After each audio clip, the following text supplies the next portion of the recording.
Masya Allah, dalam video kali ini Ustadz Khalid Basalama menjelaskan kepada kita semua gambaran tentang sirat, yaitu jembatan yang dibentangkan di atas neraka.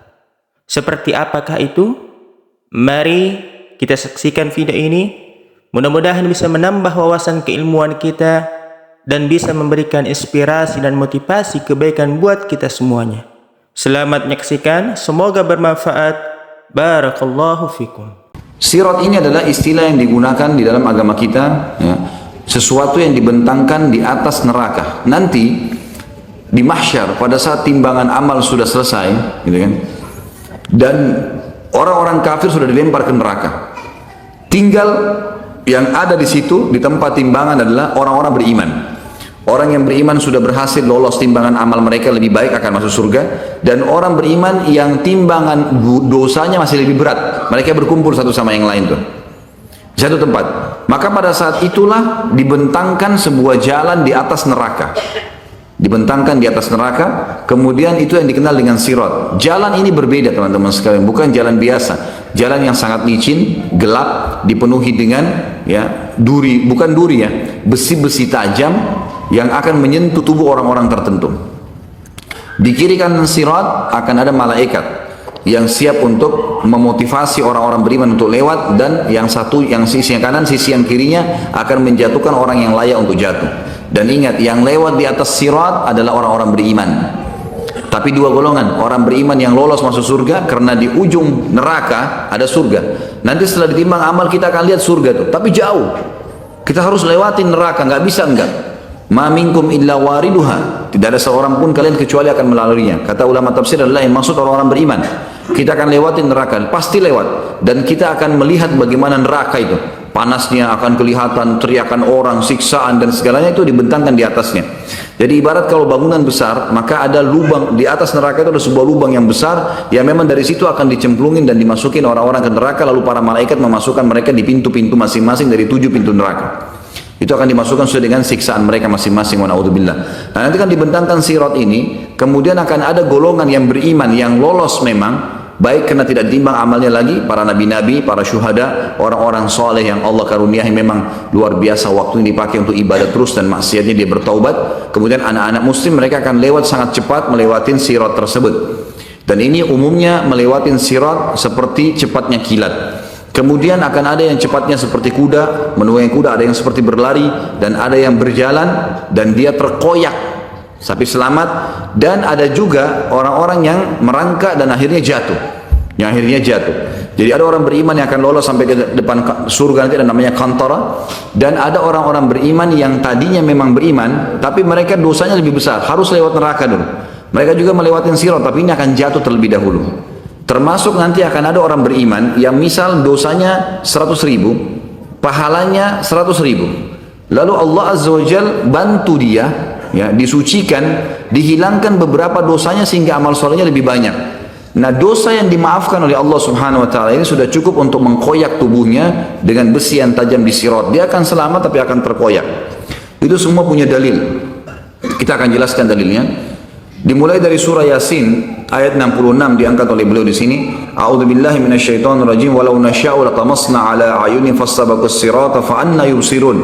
Allah menceritakan tentang sirat itu. Jikalau kami menghendaki, pastilah kami hapuskan mata mereka, lalu mereka berlumba-lumba mencari jalan, maka betapakah mereka dapat, bagaimana mereka bisa melihatnya? Saksi bahasan fastabaqus sirat. Pada saat mereka mau lewatin sirat, Allah Subhanahu wa Ta'ala bisa hilangkan pandangannya. Sebagian ulama tafsir mengatakan dimaksud adalah mereka gelap, tidak bisa lihat sirat itu. Sebagaimana dijelaskan dalam sebuah hadis, sirat adalah jalan dibentangkan di atas neraka Jahannam. Allahu a'lam berapa panjang, karena neraka Jahannam ini luar biasa luasnya, dan itu gelap dan sangat licin. Kita dengarkan penjelasan Nabi SAW di dalam hadis yang cukup panjang. Hadis ini riwayat Imam Muslim. Ini diriwayatkan Imam Muslim. Abu Hurairah meriwayatkan sabda Rasulullah SAW, Allah akan mengumpulkan manusia, lalu kaum mukminin berdiri hingga surga berada di dekat mereka, kelihatan surga. Ini orang mukmin yang lolos masuk surga nanti, atau ada orang mukmin yang masuk neraka dulu, semuanya akan berdiri hingga surga berada di dekat mereka atau kelihatan oleh pandangan mereka. Lalu mereka mendatangi Adam, seraya mengatakan, wahai bapak kami, mohonlah kepada Allah agar dibentangkan surga, bukakan surga itu. Ada jalan sebagai sana, tapi tidak bisa. Mereka lihat sekitarnya nggak ada jalan. Ini neraka, harus dilewati neraka baru sampai ke surga. Maka mereka berkata semuanya, wahai Adam, engkaulah bapak kami, bukakanlah surga untuk kami. Ya. Artinya minta kepada Allah agar dibentangkan surga dibuka dan kami bisa jalan menuju ke sana. Adam alaihissalam menjawab, tidakkah yang mengeluarkan kalian dari surga, ya, melainkan karena bapak atau dosa bapak kalian, Adam? Aku tidak berhak untuk hal itu. Pergilah kepada anakku Ibrahim, Khalilullah. Beliau pun melanjutkan, kata Nabi SAW, maka Ibrahim mengatakan, aku tidak berhak akan hal itu. Aku hanyalah Khalil, kekasih semasa di dunia, tapi di akhirat tidak. Cobalah pergi kepada Musa yang diajak berbicara oleh Allah secara langsung. Mereka pun mendatangi Musa AS, maka ia mengatakan, aku tidak berhak akan hal itu. Pergilah kepada Isa, kalimatnya Allah dan ruh darinya, karena tidak ada sperma tapi langsung menjadi manusia, maka dikatakan ruh dari Allah Isa AS. Isa mengatakan, aku tidak berhak akan hal itu. Akhirnya mereka mendatangi atau datang kepada Muhammad SAW, maka beliau diizinkan serta amanah dan kasih sayang didatangkan. Lalu keduanya berdiri pada dua sisi sirat, sebelah kanan dan sebelah kiri. Orang yang pertama dari kalian berjalan seperti kilat. Abu Hurairah mengatakan, aku mengatakan, ayah dan ibuku sebagai tebusannya wahai Rasulullah.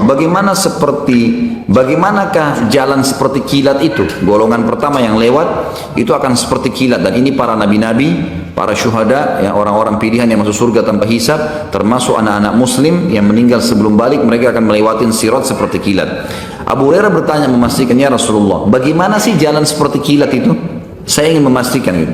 Lalu beliau menjawab, apakah kalian tidak melihat kilat bagaimana ia datang dan pergi dalam sekejap mata?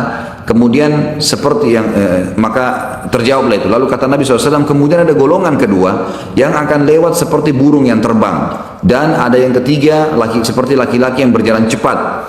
Amal-amal mereka lah yang menjalankan mereka sesuai dengan keadaan tadi. Kalau amalnya luar biasa, mereka seperti kilat. Kalau mereka amalnya sedang, maka ada seperti tadi burung yang terbang, ada yang seperti berlari, dan seterusnya. Sedangkan Nabi SAW, sedangkan Nabi kalian berdiri di atas sirat. Nabi Muhammad SAW akan berdiri di atas sirat dengan hikmah Allah, seraya berucap, wahai Rabb, selamatkanlah, hingga amal-amal hamba menjadi lemah. Jadi ada orang-orang yang lemah amalnya, maka mereka tidak mampu. Sampai seseorang datang tapi tidak kuasa berjalan kecuali dengan merangkak. Di kedua sisi sirat terdapat besi-besi runcing yang tergantung, serta diperintahkan supaya merengut siapa yang diperintahkan kepadanya. Ada yang terkoyak tapi selamat. Nah, ini yang terkoyak tapi selamat yang saya jelaskan tadi, orang-orang beriman yang tadinya punya dosa lebih banyak daripada pahalanya. Ya, tetapi dosanya dimaafkan oleh Allah. Misal 100.000 dosa dengan 100.000 pahala. Diampunilah beberapa dosanya sehingga pahalanya lebih berat dan akhirnya dia lolos ke surga. Tapi karena ada dosa tadi yang berimbang itu, atau ada dosa yang lebih dan dimaafkan, ini sudah cukup membuat mereka terkoyak, tapi mereka selamat. Terkoyak dalam arti kata mereka luka dengan besi-besi yang tajam. Naudzubillah. Mudah-mudahan tidak termasuk ini, kita termasuk orang-orang yang awal masuk surga tanpa hisab. Dan ada yang terjatuh dalam neraka dan akhirnya ada yang terjatuh karena dosa mereka sendiri. Demi zat yang jiwa Abu Hurairah berada di tangannya. Ini Abu Hurairah menyampaikan tentang pemahamannya dari hadis Nabi SAW.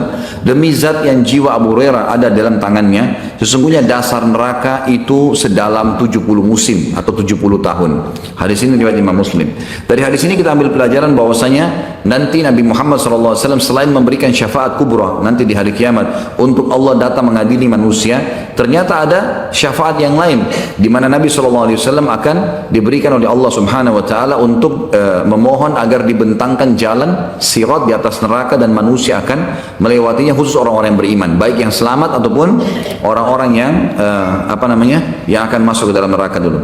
Riwayat yang lain adalah riwayat Tabarani dengan sanad hasan. Ibnu Mas'ud radhiyallahu anhu mengatakan, sirat dipasang di atas neraka Jahannam seperti ketajaman pedang keras, licin lagi menggelincirkan. Di atasnya terdapat besi-besi runcing dari neraka yang menyambar. Ada yang berpegangan lalu jatuh di dalamnya dan terpelanting. Di antara mereka ada yang berjalan seperti kilat dan tidak lama kemudian ia selamat. Ada yang seperti kuda yang berlari, kemudian seperti ada orang yang seperti kuda sedang berlari. Ada juga orang yang seperti manusia yang sedang berlari. Kemudian ada seperti pria yang sedang berjalan. Kemudian yang terakhir dari mereka adalah orang yang diberi isyarat, ya, yang dan diberi isyarat oleh neraka, ya maksudnya neraka melihat memberi isyarat, maksudnya adalah neraka akan dekat sekali dengan dia sehingga dia bisa merasakan panasnya sambil merangkak. Dan akhirnya dia terjatuh di dalamnya karena masih ada dosa tertinggal, hingga Allah memasukkan orang-orang yang lolos ke surga dengan karunia dan rahmatnya. Hadis ini melengkapkan hadis yang sebelumnya tentang masalah ya bagaimana orang-orang melewati sirat nanti akan lolos masuk surga sampai hisab, dan juga orang-orang yang harus melewati neraka dulu.